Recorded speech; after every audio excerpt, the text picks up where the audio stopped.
എല്ലാവർക്കും നമ്മുടെ പുതിയൊരു വ്ലോഗിലേക്ക് വീണ്ടും സ്വാഗതം. ഇന്ന് സൺഡേ ആണ്.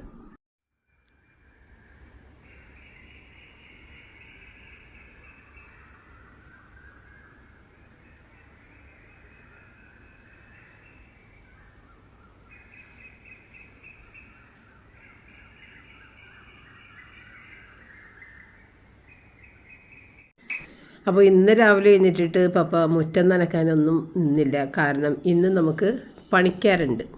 അപ്പോൾ പണിക്കാർ രാവിലെ 9:30 വരുമെന്ന് പറഞ്ഞിട്ടുണ്ട്. അപ്പോൾ ഓരോരോ പണികൾ ആദ്യം ചെയ്യിക്കേണ്ടത് ഇങ്ങനെ ചെയ്യിച്ച് കഴിഞ്ഞിട്ടാണ് നമുക്ക് അവസരം മുകളിലത്തെ പെയിൻറ്റിങ് ചെയ്യാനുള്ളത്. മുകളിലകത്ത് മാത്രം പെയിൻറ്റ് ചെയ്താൽ മതി. ബാക്കിയുള്ള വീടിൻ്റെ ചുറ്റും അതുപോലെ വീടിൻ്റെ താഴെയുള്ള നിലയുടെ ഉള്ളിലും എല്ലാം പെയിൻറ്റ് നമ്മൾ കഴിഞ്ഞ തവണ ചെയ്തിട്ടുള്ളതാണ്. അപ്പോൾ മുകളിൽ ആ ഒരു ഭാഗത്ത് കുറച്ച് പണികളൊക്കെ തീർത്തിട്ട് വേണം അവിടെ പെയിൻറ്റ് ചെയ്യാൻ. അപ്പോൾ അതാണിപ്പോൾ നമ്മൾ ചെയ്യിച്ചുകൊണ്ടിരിക്കുന്നത്. അപ്പോൾ അവിടുത്തെ കർട്ടനുകളെല്ലാം പപ്പ മടക്കി മാറ്റാനാണ്. കാരണം ഇനി നമ്മളത് യൂസ് ചെയ്യില്ല, അതിനി ഡിസ്പോസ് ചെയ്യാനുള്ളതാണ്. അപ്പോൾ അതുകൊണ്ട് ഇനി അത് ഞങ്ങൾ വാഷ് ചെയ്ത് കളയാൻ പോവുക.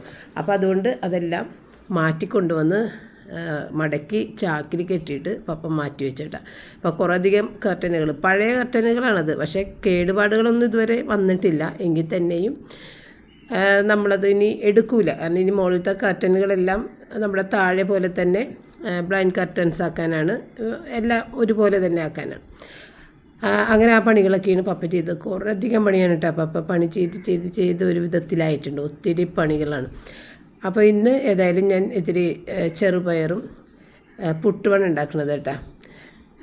അപ്പോൾ രാവിലെ തന്നെ ജോലികളെല്ലാം തീർത്ത് പിന്നെ വേറെ അവർ വന്നു കഴിയുമ്പോഴുള്ള ഒതുക്കാനൊക്കെയുള്ള കാര്യങ്ങളുണ്ട്. നമ്മളുടെ സാധനങ്ങളെല്ലാം എല്ലാം നടുവിലേക്ക് ഇങ്ങനെ ഒതുക്കി വെച്ച് കൊടുക്കണം. സൈഡിലാണ് പണികളെല്ലാം ഉള്ളത്. അപ്പോൾ അങ്ങനെയുള്ള കാര്യങ്ങൾക്കൊക്കെ വേണ്ടിയിട്ട് വേഗം ജോലികൾ ഒതുക്കിയിട്ട് പപ്പയും ഞാനും കൂടി ഇതൊക്കെ ഒന്ന് ചെയ്യാൻ വേണ്ടിയിട്ട് നിൽക്കണേ. അപ്പോൾ അവർക്ക് കൊടുക്കാനുള്ള ചായക്ക് വേണ്ടിയിട്ട് പാലൊക്കെ ഞാൻ മേടിച്ചതാണ് കേട്ടോ. പിന്നെ ആ കൂട്ടത്തിൽ 2 പാക്കറ്റ് തൈര് കൂടി മേടിച്ച്. കാരണം തൈര് ഇപ്പോൾ എന്തോരം ഉണ്ടെന്നുണ്ടെങ്കിലും നമ്മൾക്ക് ആ ഒരു ചൂടിൻ്റെ ഇതുകൊണ്ട് കഴിക്കാൻ തോന്നും. അപ്പോൾ ഇത്തിരി തൈര് പുളിക്കട്ടെ എന്ന് വിചാരിച്ചിട്ട് 2 പാക്കറ്റ് എടുത്ത് വെച്ചിട്ടുണ്ട് കേട്ടോ. അപ്പോൾ പുറത്ത് കുറച്ച് നേരം വെച്ച് പുളി വന്നതിന് ശേഷമാണ് ഫ്രിഡ്ജിലേക്ക് പിന്നെ മാറ്റുള്ളൂ. അത് പുളിക്കാതെ വെച്ച് കഴിഞ്ഞാൽ പിന്നെ ഫ്രിഡ്ജിൽ നിന്നിട്ട് തൈര് പുളിക്കൂല. അതുകൊണ്ടാണ് നമ്മൾ പുറത്ത് വെച്ച് പുളിപ്പിച്ചിട്ടെടുക്കുന്നത്. അപ്പോൾ ഇന്ന് പഴംപൊരി ഉണ്ടാക്കിയിട്ട് അവർക്ക് കൊടുക്കണം, പണിക്കാർക്ക് കൊടുക്കണം. അപ്പോൾ അതിന് വേണ്ടിയിട്ട് ഞാൻ പഴംപൊരിയുടെ ഇത് ഇത്തിരി കടലപ്പൊടി നോക്കിയപ്പോഴത്തേക്കും കടലപ്പൊടിയും ഉണ്ടായിരുന്നില്ല. അതുകൊണ്ട് ഞാൻ കടലപ്പൊടിയും കൂടിയിട്ട് ബ്ലിങ്കിറ്റിൽ നിന്ന് ഓർഡർ ചെയ്തിട്ടുണ്ടായിരുന്നു. അപ്പോൾ മൈദപ്പൊടിയും കടലപ്പൊടിയും കൂടിയിട്ടാണ് ചേർക്കുന്നത് കേട്ടോ. പിന്നെ പഞ്ചസാരയും ഉപ്പും കൂടി ചേർത്ത് ഇത്തിരി എരിവുള്ള മുളക് പൊടിയും കൂടി ഇന്ന് ചേർത്തിട്ടുണ്ടായിരുന്നു. ചിലപ്പോൾ ചേർക്കും, ചിലപ്പോൾ ചേർക്കില്ല, അങ്ങനെയൊക്കെയാണ്. അങ്ങനെ അത് കുറച്ച് വെള്ളമൊക്കെ ഒഴിച്ചിട്ട് ഒന്ന് മിക്സ് ചെയ്തെടുത്ത് പഴംപൊരി ഉണ്ടാക്കൽ തുടങ്ങി. അപ്പോൾ അധികം പഴംപൊരിയൊന്നും ഉണ്ടാക്കണില്ല. ആകെ 2 പണിക്കാർ മാത്രമേ ഉള്ളൂ. അപ്പോൾ 4 മാത്രമേ ഞാൻ അവർക്ക് വേണ്ടിയിട്ട് എടുത്ത് വെച്ചിട്ടുള്ളൂ. ബാക്കി അത്രയും പഴംപൊരി ഉണ്ട്, വേണമെന്നുണ്ടെങ്കിൽ കൊടുക്കാമല്ലോ എന്ന് വിചാരിച്ച്. അപ്പോൾ അങ്ങനെ ചായയൊക്കെ ഇട്ടിട്ട് കൊടുത്ത്. പക്ഷേ അവർ കഴിച്ചില്ല. കാരണം ഞങ്ങൾ വീടിൻ്റെ അടുത്ത് തന്നെയുള്ളവരാണ് കേട്ടോ. 2 പണിക്കാർ വീടിൻ്റെ അടുത്ത് തന്നെയുള്ള. അപ്പോൾ അവർക്ക് അതായത് നമ്മുടെ വീട്ടിൽ ആ ഒരു ജോലി ഇന്നത്തെ കൊണ്ട് ഫുള്ള് തീർക്കണം അവർക്ക്. അതുകൊണ്ട് അവർ റെസ്റ്റ് ഇല്ലാതെ വർക്ക് ചെയ്ത് പോകാൻ വേണ്ടിയിട്ട് രാവിലെ തന്നെ പൊറോട്ട ഇറച്ചിയും വയറ് നിറയെ കഴിച്ചിട്ടാണ് വന്നേക്കണമെന്ന് അവർ പറഞ്ഞ്. കാരണം ഇനി ഒരു ഊണ് കഴിക്കാൻ പോക്കൊന്നുമില്ല, തൊട്ടടുത്ത് തന്നെയാണ് വീട്, പോയി കഴിക്കാം. എങ്കിൽ തന്നെ ഈ ഊണ് കഴിക്കാൻ പോയി നേരമൊന്നും കളയണില്ല. അതുകൊണ്ട് നമ്മൾ ഫുള്ളായിട്ട് വയറ് നിറച്ച് വന്നേക്കണോണ്ട് ഞങ്ങൾക്ക് കഴിക്കാൻ പറ്റൂല എന്ന് പറഞ്ഞിട്ട് പഴംപൊരി ഒക്കെ ചായ മാത്രം കഴിച്ച്. അങ്ങനെ പപ്പ നിർബന്ധിച്ചിട്ട് അതിൽ ഒരാളൊരു പഴംപൊരി എടുത്ത് മറ്റേ ആൾ തൊട്ടതേ ഇല്ല, ഒട്ടും പറ്റൂല എന്ന് പറഞ്ഞ്. അങ്ങനെ അവർക്ക് വേണ്ടായിരുന്നു. പിന്നെ ഞാൻ നമ്മുടെ വീട്ടിൽ നമുക്ക് ഇന്ന് കഴിക്കാനായിട്ട് ആകെയുള്ളത് ബീഫ് അന്ന് കുറച്ചെടുത്ത് വെച്ചിട്ടുണ്ടായിരുന്നല്ലോ, അത് ഒന്ന് വിന്താലും ആക്കുക. അതും എളുപ്പത്തിലുള്ള വിന്താലും വഴറ്റാതെ ഉണ്ടാക്കുന്നത്. നമുക്ക് പണികളൊക്കെ കൂടുതൽ കിടക്കുന്നത് കൊണ്ടേ കൂടുതൽ കുറേ കാര്യങ്ങൾ ചെയ്യാനും നേരമില്ലായിരുന്നു. അങ്ങനെ അത് വേഗം ഞാൻ പച്ചമുളക്, ഇഞ്ചി, വെളുത്തുള്ളി, സവാളയൊക്കെ ഇട്ട് ഇത് കാശ്മീരി ചില്ലി പൗഡറും ഗരം മസാലയും ഒരിത്തിരി മഞ്ഞൾപ്പൊടി, വളരെ കുറച്ച് മഞ്ഞൾപ്പൊടിയും കൂടി ഇട്ടിട്ട് മിക്സ് ചെയ്ത് വിനാഗിരിയും ഉപ്പും ചേർത്തിട്ട് അത് വെച്ച് പിന്നെ ഞാൻ ചെറിയ ഉള്ളി ഒന്ന് അരിഞ്ഞ് അതൊന്ന് വറുത്തിട്ട് അതിനകത്തേക്ക് ഇട്ട് കൊടുക്കണം കേട്ടോ. അപ്പോൾ വേപ്പില ഞാൻ കറിയിൽ നേരത്തെ ഇട്ടിട്ടുണ്ട്, അതുകൊണ്ട് പിന്നെ ഇതിൽ ഇടാനുള്ള വേപ്പിലയും ഉണ്ടാകുന്നില്ല. അപ്പോൾ പോയി പറിക്കാനായിട്ടും നേരം കിട്ടിയില്ല. അങ്ങനെ ചെറിയ ഉള്ളി മാത്രം കൊണ്ട് ഇട്ട് കേട്ടോ. പിന്നെ അടുത്ത ഒരു സ്നാക്ക് അന്ന് പിന്നെ അവർക്ക് വൈകുന്നേരം ഒരു സ്നാക്ക് ഉണ്ടാക്കി കൊടുക്കാമെന്ന് വിചാരിച്ചിട്ട് ഞാൻ പാല് ചെറിയ ഒരു ചൂടിൽ അങ്ങനെ എടുക്കണേണ്. കാരണം നേരെ ചൂടിൽ ഈസ്റ്റ് ഇട്ടാലേ ഈസ്റ്റ് പൊങ്ങി വരുള്ളൂ. അങ്ങനെ പാല് നേരെ ചൂടിലാക്കിയെടുത്ത് പഞ്ചസാരയും ചേർത്തിട്ട് അതിനകത്തേക്ക് 1 ടീസ്പൂൺ ഈസ്റ്റും കൂടി ഇട്ടിട്ട് ഒരു 3 ടീസ്പൂൺ പഞ്ചസാര ചേർത്തിട്ടുണ്ട് കേട്ടോ. ഇത് ഒരു ഇന്നലത്തെ ഷോർട്ട് വീഡിയോയിൽ ഞാൻ കാണിച്ചിട്ടുണ്ടായിരുന്നല്ലോ, ഒരു ഗാർലിക് ചീസ് റോളാണ് ഉണ്ടാക്കാൻ ഉദ്ദേശിക്കുന്നത് കേട്ടോ. അപ്പോൾ അങ്ങനെ അതിന് വേണ്ടിയിട്ടുള്ള മൈദപ്പൊടി ഒന്ന് മിക്സ് ചെയ്തെടുക്കണേ. അപ്പോൾ നമ്മൾ ആദ്യം മൈദപ്പൊടിയുടെ അകത്തേക്ക് കുറച്ച് ആവശ്യത്തിനുള്ള ഉപ്പും കൂടി ചേർത്ത് കഴിഞ്ഞ് അതൊന്ന് മിക്സ് ചെയ്തിട്ട് ഈ ഈസ്റ്റിൻ്റെ ഇതങ്ങോട്ട് ഇടുക. അല്ലെന്നുണ്ടെങ്കിൽ നേരിട്ട് വേണമെന്നുണ്ടെങ്കിൽ നമുക്ക് ഇതിനകത്ത് ഈസ്റ്റും എല്ലാം കൂടി ചേർക്കാം കേട്ടോ. കാരണം ഇതൊക്കെ ഡ്രൈ ഈസ്റ്റ് പെട്ടെന്ന് തന്നെ അത് മിക്സായി വന്നോളും, അല്ലാതെ പൊങ്ങാൻ വേണ്ടിയിട്ട് വെക്കണമെന്നില്ല. പിന്നെ ഇങ്ങനെ ഈസ്റ്റ് പൊങ്ങിയിട്ട് വെക്കുമ്പോൾ കുറേയും കൂടി സോഫ്റ്റായിട്ട് മാവ് വരും, ബ്രെഡ് സോഫ്റ്റ് ആയിരിക്കും. അങ്ങനെയൊക്കെയുള്ള പ്രത്യേകതകളുണ്ട്. ഇങ്ങനെ ചെയ്തില്ലെങ്കിലും കുഴപ്പമില്ല, ഞാനങ്ങനെ ചെയ്യാറില്ല. ഇനിയിപ്പോൾ അതവിടെ മൂടി വെച്ചപ്പോഴത്തേക്ക് അതങ്ങനെ പൊങ്ങി വന്നിട്ടുണ്ടായിരുന്നു.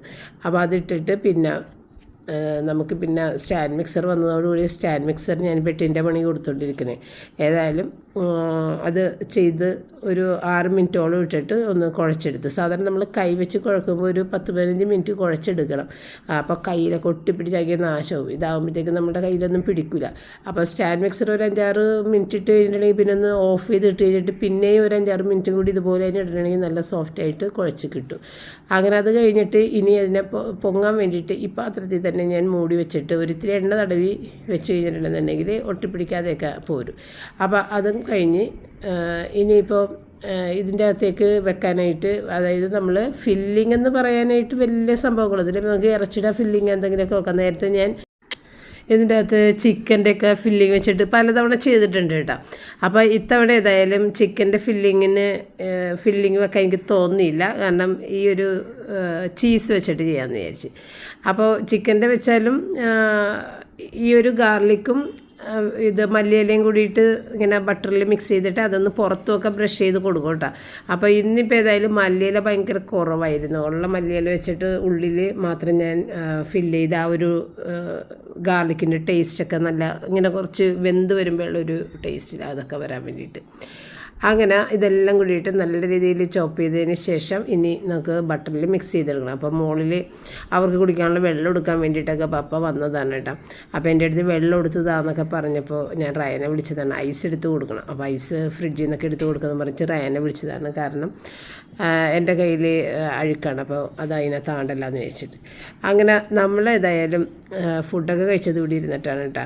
കാരണം മുകളിൽ പണി നടക്കുന്നതുകൊണ്ട് തന്നെ താഴെ ഒരുപാട് പൊടിയാണ് വന്ന് വീണുകൊണ്ടിരിക്കണം. അപ്പോൾ ഞാനാണെന്നുണ്ടെങ്കിൽ കുറച്ച് പഴയ ചോറ് അവിടെ തലേദിവസം നമ്മൾ കഞ്ഞി വെച്ചിട്ടുണ്ടല്ലോ, ആ കഞ്ഞി വെച്ചതിൻ്റെ പഴയ ചോറിൻ്റെ അകത്തേക്ക് കുറച്ച് കേടിട്ടിട്ട് കേർഡ് റൈസ് ആയിട്ടാണ് കഴിച്ചത് കേട്ടോ. നല്ല ടേസ്റ്റാണ്. നമ്മുടെ നമുക്ക് ചൂടത്ത് ഇത്തിരി തണുപ്പൊക്കെ കിട്ടാൻ നല്ല. അങ്ങനെ പണിക്കാർ ഒരു 3:30 മണിയോടുകൂടി അവർ പണി തീർത്ത് പോയിട്ടാ. അപ്പോൾ ഇവിടുത്തെ പണിയെന്ന് പറഞ്ഞു കഴിഞ്ഞാൽ ഇതുപോലെ മതിലിൽ ഇങ്ങനെ ഇത്തിരി ഇങ്ങനെ ഈ കുറച്ച് ഇത് പഴകുമ്പോഴൊക്കെ ഉണ്ടാകുന്ന ഒരു ഇങ്ങനെ ചിപ്പായിട്ട് പോകില്ലേ, ആ സംഭവങ്ങളൊക്കെ ഒന്ന് ഫില്ല് ചെയ്യണേണ്. പിന്നെ എന്നുണ്ടെങ്കിൽ നമ്മളുടെ വീടിൻ്റെ ഇങ്ങനെ ഭയങ്കര ഈ നേവിയുടെ അവിടെ നിന്ന് മിസൈൽ വിടുക അങ്ങനത്തെ സംഭവങ്ങളൊക്കെ വരുമ്പോൾ നമ്മുടെ വീടെല്ലാം ഷെയ്ക്കാകും നല്ല രീതിയിൽ. അപ്പോൾ ഷെയ്ക്കാകുമ്പോൾ മതിലിതുപോലെ പൊട്ടലൊക്കെ വീണിട്ടുണ്ട്. അപ്പോൾ അതെല്ലാം ഒന്ന് ഇങ്ങനെ ഒന്നുകൂടി ഒന്ന് ആഴത്തിൽ അതിനെ എടുത്തിട്ട് അവിടെ സീൽ ചെയ്ത് കളയുക, അങ്ങനത്തെ കുറേ പണികളാണ്. അപ്പോൾ അതൊക്കെയാണ് ചെയ്തേക്കുന്നത്. ഡാർക്ക് കളറിൽ സിമെൻറ്റ് തേച്ചേക്കണം, അതൊക്കെയാണ്. പിന്നെ ഇത് തലേ ദിവസം ശനിയാഴ്ച നമ്മൾ ബിന്ദുവിൻ്റെ പരിപാടിക്ക് വലിയ സിസ്റ്ററിൻ്റെ ആ സമയത്ത് വന്നിട്ട് ഇത് ഇലക്ട്രീഷ്യൻ ചെയ്തിട്ട് പോയതാണ്. AC ഇതിന് വേണ്ടിയിട്ട് വെക്കാൻ വേണ്ടിയിട്ട് ഈ റൂമിൽ അതിൻ്റെ കണക്ഷൻ്റെ അതിൻ്റെ മുകളിലും എല്ലാം അത് ചെയ്തിട്ട് പോയിട്ടുണ്ടായിരുന്നു. അതിനുശേഷം പിറ്റേ ദിവസമാണ് ഈ വെട്ടിത്തേക്കലുകളൊക്കെ നടന്നത്. അപ്പോൾ ഈ ഒരു റൂമെന്ന് പറയുമ്പോഴത്തേക്കും ഇവിടെ AC-യുടെ കാര്യങ്ങളൊന്നും ചെയ്തിട്ടുണ്ടായിരുന്നില്ല. ഇനിയിപ്പോൾ AC വെച്ച് കഴിഞ്ഞിട്ട് നമ്മളുടെ മോള് വർക്ക് ചെയ്യുന്ന സമയത്ത് ഈ റൂമിൽ AC-യിൽ സുഖമായിട്ട് ഇരുന്നിട്ട് വർക്ക് ചെയ്യുക. അപ്പോൾ അതിന് വേണ്ടിയിട്ട് ഇവിടെ AC വെക്കാൻ വേണ്ടിയിട്ടാണ് ഈ റൂമിൽ കണക്ഷനൊക്കെ ഇടുന്നത് കേട്ടോ. അങ്ങനെ പിന്നെ കുറേ സ്ഥലമൊക്കെ റയൻ ഇങ്ങനെ നോക്കി നടക്കണേണ്. ഇനി ചെയ്യാൻ എവിടെയെങ്കിലും ബാക്കിയുണ്ട, ഇങ്ങനെ വെട്ടിത്തേക്കാനുള്ള സ്ഥലങ്ങൾ ബാക്കിയുണ്ട എന്നൊക്കെ അങ്ങനെ നോക്കി നടക്കണേണ്ട. അപ്പോൾ ഇതാണ് റിച്ചാർഡ് എൻ്റെ റൂം കേട്ടോ. കിടക്കാൻ ഇനിയിപ്പോൾ വിവാഹം കഴിഞ്ഞ് കിടക്കുന്ന റൂം അതാണ്. നമ്മുടെ റോജർ കിടന്നു വെച്ച റൂമാണ്. അപ്പോൾ റോജറിനെ നമ്മൾ പുറത്താക്കണേണ്. അപ്പോൾ റോജറിൻ്റെ റൂമിലുണ്ടായിരുന്ന ആ ഷെൽഫ് പോലെ ബുക്കൊക്കെ വെച്ചില്ലേ, അതെല്ലാം പറിച്ചെടുത്ത് എനിക്ക് ഭയങ്കര വിഷമമായിരുന്നു കേട്ടോ. അതവൻ വെച്ചിട്ടുള്ളതായിരുന്നല്ലോ. അപ്പോൾ അതെല്ലാം പറിച്ചൊക്കെ മാറ്റി അതിൻ്റെ ആണിയെല്ലാം ഊരിയെടുത്ത് പപ്പ അത് കംപ്ലീറ്റ് അവിടെ ഫില്ല് ചെയ്യിച്ചിട്ടുണ്ട്, സിമൻറ്റ് വെച്ചൊക്കെ അടപ്പിച്ചിട്ടുണ്ട്. ഇത് ഈ ഒരു റൂമിൽ ഇതുപോലെ തന്നെ കുറേ പണികൾ ഇവിടെയും ഉണ്ട് കേട്ടോ. അപ്പോൾ AC ഒക്കെ അഴിച്ചിട്ട് അവിടെ മാറ്റി വെച്ചിട്ടുണ്ട്. ഇനി നമുക്ക് പുതിയ AC വേറെ മേടിക്കണം അങ്ങനെയൊക്കെ. അപ്പോൾ ഒരുപാട് ജോലികൾ തീർത്താലേ ഇനി പെയിൻറ്റിങ് ചെയ്യാൻ പറ്റുള്ളൂ. അപ്പോൾ ഏറെക്കുറെ എല്ലാം തീർത്തിട്ടുണ്ട്. പക്ഷെ നമ്മളുടെ വീട്ടിൽ പൊടി എന്ന് പറഞ്ഞാൽ നിസ്സാര പൊടിയൊന്നുമല്ല, അത്ര അധികം പൊടിയാണ്. സാധനങ്ങളെല്ലാം വലിച്ചു വാരിയിട്ട് ഇപ്പോൾ ഇതുപോലെ തന്നെ കിടക്കും. കാരണം ഇനിയിപ്പോൾ ഉടനെ തന്നെ പെയിൻറ്റിങ്ങുകാർ വരും. അതും കൂടി കഴിഞ്ഞിട്ടേ നമുക്കിത് വേറെ ഇങ്ങനെ സൈഡിലൊക്കെ ഒതുക്കിയൊക്കെ വെക്കാൻ പറ്റുള്ളൂ. അങ്ങനെ കുറേ നേരമൊക്കെ ഇതൊക്കെ നോക്കി നടന്നപ്പോൾ എനിക്ക് ഈ ബുക്ക് ഷെൽഫ് ഇവിടെ നിന്ന് പറിച്ചെടുത്തല്ല, അതിൻ്റെ 3 സ്ഥലം അത് കണ്ടു കഴിഞ്ഞപ്പോഴത്തേക്കൊരു വിഷമം കേട്ടോ. അപ്പോൾ റയൻ എൻ്റെ അടുത്ത് പറയും, മമ്മി എന്തിനാണ് അങ്ങനെ വിഷമിക്കണത്? റോജർ ബാംഗ്ലൂരിലല്ലേ കൂടുതൽ നാൾ നിൽക്കുക. സാധാരണ ആളുകളൊക്കെ ഇങ്ങനെ മരിച്ചു പോകുമ്പോൾ അവരുടെ സാധനങ്ങളെല്ലാം നമ്മൾ മാറ്റിവെക്കുകയും ഡിസ്പോസ് ചെയ്യുകയൊക്കെ ചെയ്യുമല്ലോ എന്ന് പറഞ്ഞ അവസ്ഥയൊന്നുമല്ല. പിന്നെ എന്തിനാണ് ഇങ്ങനെ വിഷമിക്കണേന്നൊക്കെ പറഞ്ഞിട്ട് എൻ്റെ അടുത്ത് ഇങ്ങനെ പറഞ്ഞുകൊണ്ടിരിക്കണമായിരുന്നു. അപ്പോൾ ഈ ഒരു റൂമിലായിരുന്നു ഞാനും പപ്പയും വർഷങ്ങളോളം കിടന്നിട്ടുള്ളത്. ഈ ഒരു റൂമിലായിരുന്നു കേട്ടോ. പിന്നെ റൂബിയൊക്കെ വന്നു കഴിഞ്ഞപ്പോഴത്തേക്ക് ഇവിടെ കിടക്കാൻ പറ്റാതെ അതൊരു ബുദ്ധിമുട്ടാണ്, മുകളിൽ നിന്ന് താഴേക്ക് ഇറങ്ങുക. അങ്ങനെയാണ് നമ്മൾ താഴേക്ക് മാറിയത്. അപ്പോൾ ആ റൂം റോജർ എടുത്തെന്ന് മാത്രം കേട്ടോ. റിച്ചാർഡ് റയനും പിന്നെ മുകളിൽ വന്ന് കിടക്കൂല. അപ്പോൾ പപ്പതേ ഫുഡ് കഴിക്കണേണ് കേട്ടോ. ആ സമയത്ത് ഞങ്ങളൊന്ന് മുകളിൽ വന്ന് നോക്കിയാണ്. അപ്പോൾ പപ്പ ഞങ്ങളെ കൊണ്ട് തൊടികൂല കേട്ടോ. ഞാൻ ക്ലീൻ ചെയ്തോളാം, നിങ്ങൾ ചെയ്യണ്ട എന്നേ പറയുള്ളൂ കേട്ടോ. പക്ഷേ ഇവിടെ വന്ന് നോക്കിയപ്പോഴത്തേക്ക് എനിക്ക് മനസ്സിലായി പപ്പ എത്ര തന്നെ അടിച്ചാലും തുടച്ചാലും പോകാത്ത അത്രയും പൊടി കട്ടിയിൽ കിടക്കണേ. അങ്ങനെ ഞാൻ പറഞ്ഞ് റയൻ ഏതായാലും വാക്യൂം ക്ലീനർ എടുത്തുകൊണ്ട് പോകാൻ, നമുക്ക് ഈ പൊടി ഒന്ന് മാറ്റി കൊടുക്കുക. പിന്നെ തുടക്കലൊരു ഇത്തിരി ഈസിയാണ്. പൊടി എന്ന് പറഞ്ഞു കഴിഞ്ഞാൽ കൽപ്പൊടി പോലെ ഇങ്ങനെ റെഡ് കളറിലാണ് എല്ലായിടത്തും കിടക്കുന്നത് കേട്ടോ.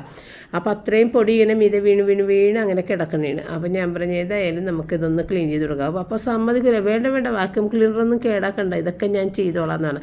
ഞാൻ പറഞ്ഞ് വാക്യൂം ക്ലീനർ ഉപയോഗിക്കേണ്ടത് ഇങ്ങനെയുള്ള സമയത്തല്ലേ, അപ്പോൾ അത് ഉപയോഗിക്കാതെ പറഞ്ഞിട്ട് എടുത്തിട്ടുണ്ടോ എന്നാണ്ട്. ഇത് കണ്ട ഇങ്ങനെ പൊടികളാണ് ഇവിടെ ഈ റെഡ് കളറിൽ മതിലിൽ നിന്ന് ഇങ്ങനെ, അതായത് ഉള്ളിൽ ഇങ്ങനെ കല്ലൊക്കെ പൊട്ടിക്കുമല്ലോ. അപ്പോൾ അതിൻ്റെ ആ റെഡ് കളറിലാണ് ഈ വന്ന് കിടക്കണം. ഇത് നിറയെ ഉണ്ട് കേട്ടോ. ഇപ്പം ഞാനൊരു ഇത്തിരി ഇങ്ങനെ കാണിച്ചതാണ്. എല്ലായിടത്തും ഇത് കണ്ട അത്രയും പൊടി ഇങ്ങനെ വീണ് കിടക്കണേണ്. അപ്പോൾ ഇനിയിപ്പോൾ ഇതൊക്കെ ഇങ്ങനെ തന്നെ കിടക്കുള്ളൂ. ഇനി നമ്മളെപ്പോഴെപ്പോഴും ക്ലീൻ ചെയ്തിട്ട് കാര്യമില്ല. എങ്കിലും നമ്മളുടെ ചവിട്ടി നടക്കേണ്ട സ്ഥലത്തൊക്കെ നമ്മളൊന്ന് ക്ലീൻ ചെയ്തില്ലെന്നുണ്ടെങ്കിൽ നമ്മുടെ കാലിലുമൊക്കെ പൊടിയായി അത് ശരിയാവില്ല. അങ്ങനെ ഏതായാലും നമ്മൾ ഒരുവിധം പൊടികളെല്ലാം എടുത്ത് ക്ലീൻ ചെയ്ത് മാറ്റി കൊടുത്തു കേട്ടോ. അപ്പോൾ ഇത്തവണയാണ് നമ്മുടെ വാക്യൂം ക്ലീനറിൻ്റെ ബാഗ് നിറഞ്ഞത് കേട്ടോ. ബാഗ് നിറഞ്ഞ് അതിൻ്റെ ആ റെഡ് ലൈറ്റ് ഇൻഡിക്കേറ്റർ കത്തിയത് ആദ്യമായിട്ടാണ് നമ്മൾ കണ്ടത്. ഇതുവരെയും നമ്മൾ ക്ലീൻ ചെയ്തിട്ട് അങ്ങനെ കത്തിയിട്ടുണ്ടായിരുന്നില്ല. അപ്പോൾ അതിൻ്റെ റെഡ് ലൈറ്റ് ബ്ലിങ്ക് ചെയ്യാൻ തുടങ്ങി. അപ്പോഴേക്കും നമ്മളിത് ഓഫ് ചെയ്ത് ഇനിയിപ്പോൾ ഇത് കൊണ്ടുപോയിട്ട് താഴെ കൊണ്ടുപോയി കളഞ്ഞിട്ട് പിന്നെ വന്നിട്ട് രണ്ടാമത് ഒരു ബെഡ്റൂം കൂടി ക്ലീൻ ചെയ്യാനുണ്ട്, അതും കൂടി ഒന്ന് ക്ലീൻ ചെയ്യണം. അങ്ങനെ ഞാനും റൈനും കൂടി താഴെ കൊണ്ടുവന്നിട്ട് കൊട്ടിക്കഴിഞ്ഞ് പിന്നെ ഞാൻ പറഞ്ഞിടാ ഈ ബണ്ണിൻ്റെ മാവൊക്കെ പൊങ്ങിയിരിക്കുകയാണ് ചെന്ന് നോക്കിയപ്പോഴേ. അപ്പോൾ പിന്നെ ഇനി ഞാൻ മുകളിലേക്ക് വരണില്ല, നീ ബാക്കിയുള്ളത് നീ ഒന്ന് അങ്ങോട്ട് ചെയ്ത് തീർത്തിട്ട് പോന്നു എന്ന് പറഞ്ഞ് അങ്ങനെ പിന്നെ ഞാൻ മുകളിലേക്ക് പോയില്ല കേട്ടോ. റയൻ ഇത് കൊട്ടിക്കളഞ്ഞതിന് ശേഷം മുകളിൽ പോയിട്ട് വീണ്ടും രണ്ടാമത് ക്ലീൻ ചെയ്ത് കണ്ട പൊടി എന്തോരമുണ്ടെന്ന് നോക്കി. അപ്പോൾ അങ്ങനെ പൊടിയും പിന്നെ ചെറിയ ചെറിയ പീസസൊക്കെ ഉള്ളത് ആ വലിയ ഒരു ഇതിനകത്ത് കിടക്കും. അപ്പോൾ അത് വേറെ ഇതിനകത്തുനിന്ന് അതും ഒക്കെ വന്ന് വീണെല്ലാം കഴിഞ്ഞ് പിന്നെ ഇനി ഇത് നമുക്ക് നല്ല ക്ലീനായിട്ട് കഴുകി വെക്കാം വെള്ളത്തിലിട്ടിട്ട്. അപ്പോൾ വേറെ ബുദ്ധിമുട്ടില്ല ഇതുകൊണ്ട്. അല്ലെന്നുണ്ടെങ്കിൽ നമ്മുടെ ബാഗ് മറ്റേ ഞങ്ങളുടെ കയ്യിലുള്ള പഴയ വാക്യൂം ക്ലീനറിലൊരു തുണിയുടെ പോലത്തെ ഒരു സ്പോഞ്ചിൻ്റെ ബാഗൊക്കെയാണ്. അത് നമുക്ക് കഴുകിയെടുക്കാനൊന്നും പറ്റുമൊന്നുമില്ല. അത് ഭയങ്കര ഒരു മെനക്കേടായിട്ട് തോന്നി എനിക്ക്. ഇത് കിട്ടിക്കഴിഞ്ഞപ്പോഴത്തേക്കും ഇപ്പോൾ ഇത് മാത്രം നമ്മളതുകൊണ്ട് യൂസ് ചെയ്യണത് കേട്ടോ. മറ്റേത് എടുത്ത് മാറ്റി വെച്ച് നമ്മുടെ നേരത്തെ വാക്യൂം ക്ലീനർ അത് ഇത്തിരി ബുദ്ധിമുട്ടാണ് ക്ലീൻ ചെയ്തെടുക്കാനായിട്ട്. അപ്പോൾ ഇത് കണ്ടോ, ഇതിൻ്റെ ആ ഒരു പൊടിയെല്ലാം ഇതുപോലെ ഒരുപാടാണ് കേട്ടോ. അങ്ങനെ ഞാൻ വിചാരിച്ച് തന്നെ പിന്നെ മുകളിൽ തുടച്ചിട്ട് കൊടുത്തേക്കാമെന്ന് വിചാരിച്ച് ഇത് നമ്മുടെ സ്പിൻ മോപ്പ് എടുത്തതാ. പപ്പ പറഞ്ഞ് എന്ത് ചെയ്യാൻ പോണേ, ഞാൻ പറഞ്ഞു മുകളിൽ ഞാൻ തുടച്ചു തരാമെന്ന് പറഞ്ഞിട്ട് വേണ്ട ഞാൻ തുടച്ചോളാം. കാരണം പപ്പയുടെ വേറെ ഐഡിയകളാണ്. പപ്പ അതിൻ്റെ പുറത്തുള്ള സിറ്റ് ഔട്ടും എല്ലാം വെള്ളമൊടിച്ച് കഴുകിയിട്ടേ അകത്തോട് തുടക്കുള്ളൂ. അപ്പോൾ പപ്പയുടെ ഐഡിയയിൽ പപ്പ ചെയ്തോളാമെന്ന് പറഞ്ഞ് അങ്ങനെ പിന്നെ ഞാൻ ഏതായാലും ബണ്ണിൻ്റെ പണിക്കും കയറി കേട്ടോ. അപ്പോൾ ആദ്യം ഞാൻ ആ ഒരു മല്ലിയിലയും വെളുത്തുള്ളിയും കൂടി ചോപ്പ് ചെയ്തിട്ട് ആ ബട്ടറിൻ്റെ മീതയിൽ വെച്ചിട്ടുണ്ടായിരുന്നല്ലോ. അപ്പം ബട്ടർ ഒന്ന് മെൽറ്റാൻ വേണ്ടിയിട്ട് കുറച്ച് നേരം വെച്ച് കഴിഞ്ഞിട്ട് ഇപ്പോഴാണ് ഞാനത് മിക്സ് ചെയ്തെടുത്തത്. പിന്നെ ഇതുപോലെ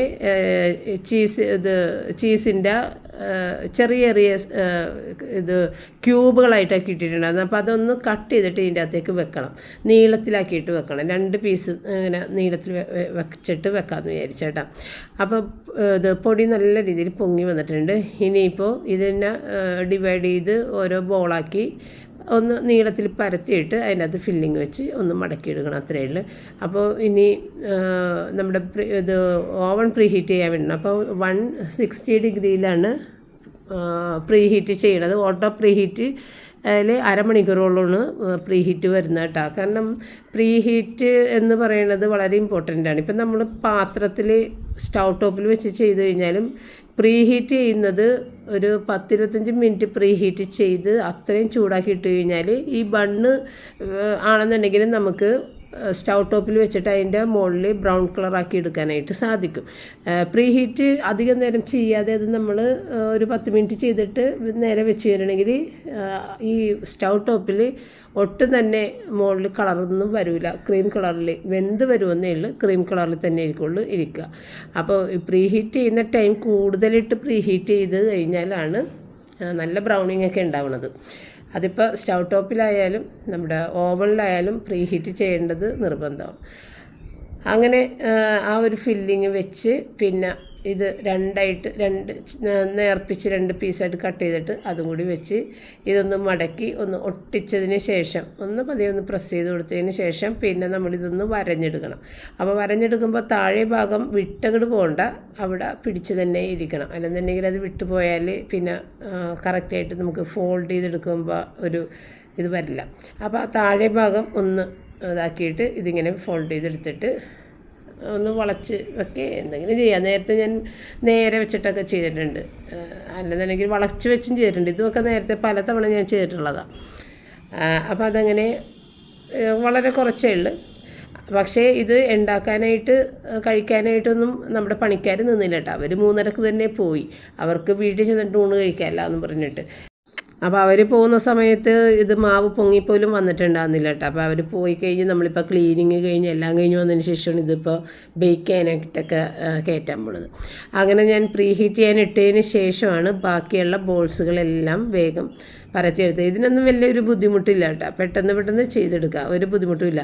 ഈ മാവ് ഒന്ന് പൊങ്ങി കിട്ടിയിട്ടുണ്ടെന്നുണ്ടെങ്കിൽ പിന്നെ കുഴപ്പമില്ല. പിന്നെ നമ്മൾ കൈ വെച്ചാണ് മാവ് കുഴക്കണമെങ്കിൽ അതൊരിത്തിരി പണിയാണ്. ഇപ്പം ഇതുള്ളതുകൊണ്ട് മിക്സറുള്ളതുകൊണ്ട് എനിക്ക് ഭയങ്കര ഈസി ആയിട്ട് ചെയ്യാം. അപ്പോൾ ഇങ്ങനെയുള്ള സാധനങ്ങളൊക്കെ ഉണ്ടാക്കുമ്പോൾ എനിക്ക് ഭയങ്കര സന്തോഷമാണ്. അതുകൊണ്ടാണ് അങ്ങനെ ഉണ്ടാക്കുന്നത് കേട്ടോ. ഒരു ബുദ്ധിമുട്ടായിട്ടല്ല, ഭയങ്കര ഒരു എൻജോയ്മെൻറ്റ് തോന്നുന്നതൊക്കെ ഉണ്ടാക്കുമ്പോൾ. അപ്പോൾ റയനാണെന്നുണ്ടെങ്കിലും പപ്പയാണെന്നുണ്ടെങ്കിലും ഇത് കഴിക്കുകയും ചെയ്യും, രണ്ടാൾക്കും ഇഷ്ടമാണ് കേട്ടോ. ഇപ്പോൾ റോജറൊക്കെ ആണെങ്കിൽ അങ്ങനെ അധികം കഴിക്കില്ല, റിച്ചാർഡ് പിന്നെ തൊടയും കൂടിയില്ല. അപ്പോൾ നമ്മളുടെ റൂബിക്കുഞ്ഞ് കിടക്കണ നോക്കി വെയിലും കൊണ്ട് കിടക്കണേണ്. ആ കാലൊക്കെ വെച്ചേക്കണേണ്ട, അവിടെ കൊള്ളിച്ച് വെച്ചേക്കണേണ്, കാല് വിട്ടു പോകാതെ ഇരിക്കാനായിട്ട് അവിടെ തടഞ്ഞ് വെച്ചേക്കണേണ് ആൾ. അങ്ങനെ റൂബി കുഞ്ഞ് വെയിലും കൊണ്ട് അവിടെ കിടക്കുന്നുണ്ട്. കാരണം അവളും പൊടിയിൽ മുങ്ങി നിൽക്കണേന് കേട്ടോ. എല്ലായിടത്തും പൊടിയാണല്ലോ. അപ്പോൾ അവൾ എവിടെ കിടന്നു കഴിഞ്ഞാൽ അവളുടെ മേത്ത് പൊടിയാകും. ഇനി അവളെ ഒന്ന് കുളിപ്പിച്ചൊക്കെ എടുക്കണമെന്നുണ്ടെങ്കിൽ ഇവിടുത്തെ പൊടി മാറണം. അല്ലാതെ വെറുതെ കുളിപ്പിച്ചിട്ട് കാര്യമില്ല, സ്കിന്നിനും അത് ദോഷം ചെയ്യും. അപ്പോൾ ഒന്ന് ബ്രഷ് ചെയ്ത് മാത്രമേ നമ്മളിപ്പോൾ സാധാരണ കൊടുക്കണം. ബ്രഷ് ചെയ്യുമ്പോൾ മേത്തെ പൊടിയെല്ലാം പോയിക്കോളൂ കേട്ടോ. അങ്ങനെ ഇത് മൂടി അവിടെ വെച്ചിട്ടുണ്ടായിരുന്നേ. മൂടി വെച്ച് അപ്പോൾ പ്രീ ഹീറ്റ് ചെയ്യണ സമയം അത്രയും ഇത് വീണ്ടും ഇരുന്നിട്ടൊന്ന് പൊങ്ങി വരും. അപ്പോൾ അതിൻ്റെ മീതയിലേക്ക് ഞാൻ ഇത്തിരി പാലും എഗ് യോക്കും കൂടിയിട്ട് മിക്സ് ചെയ്തിട്ടാണ് തേക്കണത് കേട്ടോ. വെറുതെ പാല് തേച്ചാലും മതി. എന്നിട്ട് പിന്നെ ഇത്തിരി എള്ള് കൂടിയിട്ട്, വെള്ള എള്ള് വിട്ടൊരു കളി എനിക്കില്ല, അതുകൊണ്ട് വെള്ള എള്ള് അതിൻ്റെ മീതയിൽ ഒന്ന് ഇട്ട് കൊടുത്ത് അതിടുമ്പോൾ നല്ലൊരു ഭംഗിയാണ്. പിന്നെ ഞാൻ ഇതിനകത്ത് വെച്ച് ആ ഫില്ലിങ് കുറച്ച് എടുത്ത് വെക്കാനും മറന്നുപോയി. പിന്നെ അത് കുറവായിരുന്നു. അത് ഏറ്റവും അവസാനം നമ്മൾ ആ പച്ച കളറോട് കൂടിയിട്ട് ഇതിൻ്റെ മീതയിൽ ആ ബട്ടറും പിന്നെ ഗാർലിക്കിൻ്റെ ചെറിയ ഇതൊക്കെ ഇട്ട് ഒന്ന് തേച്ച് കൊടുത്തു കഴിഞ്ഞാൽ കാണാനൊരു ഭംഗിയാണ് കേട്ടോ. ഇതുപോലെ ഇത് ഞാൻ നേരത്തേക്കാണ് ഉണ്ടാക്കിയതാണ് കേട്ടോ. പക്ഷേ ഇതിനേലും നല്ല ഭംഗിയായിട്ട് ഉണ്ടാക്കിയ ഫോട്ടോസ് ഉണ്ട്. പക്ഷേ അത് നോക്കിയിട്ട് എനിക്ക് കിട്ടിയില്ല. അപ്പോൾ കണ്ടതൊരെണ്ണെടുത്തിട്ട് കാണിച്ചെന്നേ ഉള്ളൂ. പിന്നെ നമ്മൾ 160 തന്നെയാണ് ബേക്ക് ചെയ്യണത് കേട്ടോ. ഇതിപ്പോൾ ഒരു 15 മിനിറ്റ് ഞാൻ ആദ്യം ഇട്ട്, പിന്നെ ഒരു 5 മിനിറ്റും കൂടി ഇട്ടിട്ടുണ്ടായിരുന്നു കേട്ടോ. അപ്പോൾ 21 മിനിറ്റ് മൊത്തത്തിൽ ഇട്ടിട്ടുണ്ട്. അപ്പം ഞാനിത് വെറുതെ ടൈം ലാപ്സിൽ അങ്ങനെ ഇട്ടതാണ് കേട്ടോ. അതാണ് അത് സ്പീഡിൽ കിടന്ന് കറങ്ങണത്. ഇത് വളരെ സ്ലോയിലാണ് കറങ്ങണത് കേട്ടോ. അപ്പോൾ ഇതുപോലെ വീഡിയോ ഞാൻ എടുത്തതായിരുന്നു. അപ്പോൾ അത് ഇത്രയും സ്ലോയിലാണ് കറങ്ങണത്. നമ്മൾ ടൈം ലാപ്സാണ് വെച്ചേക്കുന്നത് ഫോണിൽ. അങ്ങനെ അപ്പം ഞാൻ ഇത് പൊടി തുടക്കാനുള്ള പരിപാടികൾ ഇതിൻ്റെ ഇടയിൽ കൂടി തുടങ്ങിയിട്ടുണ്ടായിരുന്നു. താഴെയും ഭയങ്കര പൊടിയാണ്. അപ്പോൾ ഏതായാലും പപ്പ മുകളിൽ കഴുകുകയൊക്കെ ചെയ്യുന്നുണ്ട് കേട്ടോ. അതെല്ലാം ക്ലീൻ ചെയ്യുന്ന സമയത്ത് ഞാൻ താഴെയും കൂടി ഒന്നും അങ്ങോട്ട് ക്ലീൻ ചെയ്യാൻ തുടങ്ങി കേട്ടോ. കാരണം അത് ബേക്ക് ചെയ്ത് വരുമ്പോഴത്തേക്ക് അത്രയും സമയം വരുമല്ലോ. ആ സമയത്ത് നമുക്ക് ഇങ്ങനെയുള്ള ജോലികളൊക്കെ അങ്ങോട്ട് തീർക്കാം. പിന്നെ എനിക്ക് നമ്മുടെ സെറ്റിമേലുള്ള ചെയർ ബാക്കുകളൊക്കെ ഒന്ന് മാറ്റണം. നല്ല പൊടിയാണ് എല്ലായിടത്തും. അതുമെന്നും വാക്യൂം ക്ലീനർ വെച്ചിട്ട് പൊടി എടുക്കണം. ഇനിയും പൊടിയാകാനുള്ളതാണ്. എങ്കിലും നമുക്ക് ഇരിക്കേണ്ട സ്ഥലമല്ലേ എന്ന് വെച്ചിട്ട് അതൊക്കെ ചെയ്യണം. അപ്പോൾ ആ നേരത്ത് അതൊക്കെ ഓരോന്നോരോന്ന് ഞാൻ ചെയ്തുകൊണ്ട് ഇരിക്കണമായിരുന്നു. അതിൻ്റെ ഇടയ്ക്ക് നമ്മളുടെ ഇത് എന്താണ് ചീസ് റോള് റെഡിയായി. അപ്പോൾ ഇത് കുറച്ചൊന്ന് നമ്മൾ ബട്ടറൊന്ന് ബ്രഷ് ചെയ്തതിന് ശേഷം ഇത് ബ്രഷ് ചെയ്യുന്നത് എടുത്തില്ലായിരുന്നു. അപ്പോൾ അങ്ങനെ ബ്രഷ് ചെയ്തതിന് ശേഷം ഒരു കട്ടിയുള്ള തുണി വെച്ചിട്ട് കവർ ചെയ്യുക. അപ്പോൾ പുതിയ ഒരു ക്ലോത്താണ് കേട്ടോ ഞാൻ എടുത്തുകൊണ്ട് വന്നത്, ഉപയോഗിച്ചിട്ടില്ല, ഫ്രഷ്. അത് എടുത്തിട്ട് ഞാനൊന്ന് കവർ ചെയ്ത് വെച്ചിട്ടാണ്. എന്നിട്ട് ഇനി അത് തണുത്ത് കഴിയുമ്പോഴത്തേക്കുമാണ് ഇത് സോഫ്റ്റാണത്. ഇപ്പോൾ ഹാർഡായിട്ടാണ് അതിൻ്റെ ഇത് പുറം വശമൊക്കെ ഇരിക്കുക. അപ്പോൾ അത് സോഫ്റ്റ് ആണെന്നുണ്ടെങ്കിൽ തുണി വെച്ചിട്ട് നമ്മൾ ഇങ്ങനെ കവർ ചെയ്ത് വെക്കണം. അടച്ച് വെക്കാൻ പാടില്ല, ആവി കിട്ടും. അപ്പോൾ അതിന് വേണ്ടി തുണി ഇട്ടിട്ട് കവർ ചെയ്യണം. അങ്ങനെ എല്ലാ ക്ലീനിങ്ങും എൻ്റെ കഴിഞ്ഞു. അങ്ങനെ എല്ലാം കഴിഞ്ഞ് സമാധാനമായി. ഏറ്റവും അവസാനം ഇനിയിപ്പോൾ ചായ ഇടലാണ്. ചായയും കാലത്തെ പഴംപൊരി ഉണ്ട്. പഴംപൊരി രാവിലെയും ഇവരെല്ലാവരും കഴിച്ചിട്ടാ. അവർക്ക് വേണ്ടിയിട്ട് ഉണ്ടാക്കി എന്നുള്ള പേര് മാത്രമേ ഉള്ളൂ, അവർ കഴിച്ചില്ലല്ലോ. അപ്പോൾ ഇവർ രണ്ടാളും കൂടി കഴിച്ച് നല്ല ടേസ്റ്റുള്ള പഴംപൊരിയായിരുന്നു. പിന്നെ ഇനി ബാക്കിയുണ്ട്, വൈകുന്നേരത്തേക്കും ബാക്കിയുണ്ട്. പിന്നെ ഈ ഒരു പലഹാരവും ഉണ്ട്. അങ്ങനെ രണ്ടും കൂടി ചേർത്തിട്ട് ഞാൻ പപ്പയും കൂടി ഇവിടെ താഴെ ഇരുന്നിട്ടാണ് കഴിച്ചത്. കാരണം പപ്പക്ക് നടു ഭയങ്കരമായിട്ട് വേദന എടുത്തിട്ട് പപ്പ താഴെ പായിട്ട് ഇവിടെ കിടക്കണമായിരുന്നു. ജോലി കഴിഞ്ഞ് വന്നിട്ടേ നടു ഒന്ന് നിവർത്താൻ വേണ്ടിയിട്ട് ഇത്തിരി മരുന്നൊക്കെ പറ്റിയിട്ട് ആൾ കിടക്കണമായിരുന്നു. പെട്ടെന്ന് നടുവിന് നീര് വീഴും. കാരണം ഞാൻ പറഞ്ഞിട്ടുണ്ട്, പപ്പ മാവിൻ്റെ മുകളിൽ നിന്ന് വീണിട്ടുള്ളത്, പണ്ട് വീണതിൻ്റെ ആ ഒരു പ്രശ്നം ഇപ്പോഴും നടുവിനുണ്ട്. അപ്പം അങ്ങനെ ആയതുകൊണ്ട് പപ്പക്ക് പെട്ടെന്ന് തന്നെ നീര് വീഴും, ഭയങ്കര പെയിനായിരിക്കുള്ളൂ. അപ്പം അങ്ങനെ പപ്പയുടെ അടുത്ത് പോയി അവിടെ താഴെ ഇരുന്ന് ഞാനും പപ്പയും കൂടി അവിടെ ഇരുന്ന് കഴിച്ചു. അപ്പം റയനാണെന്നുണ്ടെങ്കിൽ സിനിമയൊക്കെ കണ്ടിട്ട് അവിടെ ഇരിക്കുന്നുണ്ടായിരുന്നു റൂമിൽ. അപ്പോൾ അവൻ അവിടെ കൊണ്ട് വെച്ചു കൊടുത്തു. അവനും ഭയങ്കര ഇഷ്ടപ്പെട്ടിട്ടാ. അവൻ 2 ഒന്നും ആകെ കഴിച്ചിട്ടുണ്ടായിരുന്നു കേട്ടോ. അവൻ വിചാരിച്ച് പിന്നെ കഴിക്കാമെന്ന് വിചാരിച്ചു. പക്ഷേ ഈ സംഭവം തീർന്നു പോയി. 2 അവന് കൊടുത്ത് ബാക്കി 5 തന്നെ ഞാനും പപ്പയും കൂടി കഴിച്ചിട്ടുണ്ടായിരുന്നു. പിന്നെ ആകെ 8 ഉണ്ടാക്കിയിട്ടുണ്ടായിരുന്നത്. പിന്നെ 1 ഉണ്ടായിരുന്നത് പിറ്റേ ദിവസം രാവിലെ ഞാൻ പപ്പക്ക് കൊടുക്കുകയും ചെയ്തു. അപ്പോൾ അവൻ വിചാരിച്ച് പിറ്റേ ദിവസത്തേക്ക് ഉണ്ടാകുമായിരിക്കുമെന്ന് വിചാരിച്ച്. അപ്പോൾ പഴംപൊരിയൊക്കെ പിറ്റേ ദിവസത്തേക്ക് ഉണ്ടായിരുന്നു കേട്ടോ. കാരണം ഈ ബണ്ണ് കണ്ടുകഴിഞ്ഞപ്പോൾ എല്ലാവരും അതാണ് കൂടുതലും കഴിച്ചത്. അപ്പോൾ രാവിലെ അവൻ ചോദിച്ചു, മമ്മി അത് തീർന്നു പോയാന്ന് ചോദിച്ചപ്പോൾ പറഞ്ഞ് അത് തീർന്നു പോയി, വേണമെന്നല്ല ഇങ്ങനെ ഉണ്ടാക്കി തരാടാന്ന് പറഞ്ഞിട്ടുണ്ട്. അങ്ങനെ അതെല്ലാം കഴിക്കാനൊക്കെ എടുത്തു വെച്ച്. അപ്പോൾ എനിക്ക് വേറെ കുറച്ച് ജോലികളുണ്ടായിരുന്നു. ആകെ ഞാനും ടയേർഡാണ്. എങ്കിൽ തന്നെ ഇത്തിരി തേങ്ങ ചിരണ്ടി വെച്ചത്, തേങ്ങ ഇങ്ങനെ പുറത്ത് പൊതിച്ചിട്ടത് താനെ ചൂട് കൊണ്ട് കിടന്ന് പൊട്ടി. അപ്പോൾ പിന്നെ അതിനെ ചിരണ്ടി തന്നെ വെച്ചില്ലെന്നുണ്ടെങ്കിൽ കേടായി പോകില്ലേ, ഫ്രിഡ്ജിൽ വെക്കണ്ട എന്ന് വിചാരിച്ച് ചിരണ്ടി വെച്ച്. പിന്നെ നമ്മളുടെ കിച്ചണൊക്കെ ഒതുക്കി തുടച്ച് പാത്രങ്ങളെല്ലാം കഴുകി. എങ്കിലും പണി തീർന്നിട്ടില്ലായിരുന്നു. രാവിലെ കുറച്ച് വെളുത്തുള്ളി ഇഞ്ചിയും വെള്ളത്തിലിട്ട് വെച്ചിട്ടുണ്ടായിരുന്നു. കുഞ്ഞു വെളുത്തുള്ളി ആയതുകൊണ്ട് അതിനെ കുതിർത്ത് പൊളിക്കാൻ എളുപ്പമാണ്. അപ്പോൾ അതുമൊക്കെ ഒന്ന് ക്ലീൻ ചെയ്ത് ഫ്രിഡ്ജിലേക്ക് മാറ്റി. ഇത്രയും ഉണ്ടാകുന്നുള്ള വീഡിയോ വൈൻഡപ്പ് ചെയ്യുന്നു. ഇനി നമുക്ക് വീണ്ടും കാണാം. താങ്ക്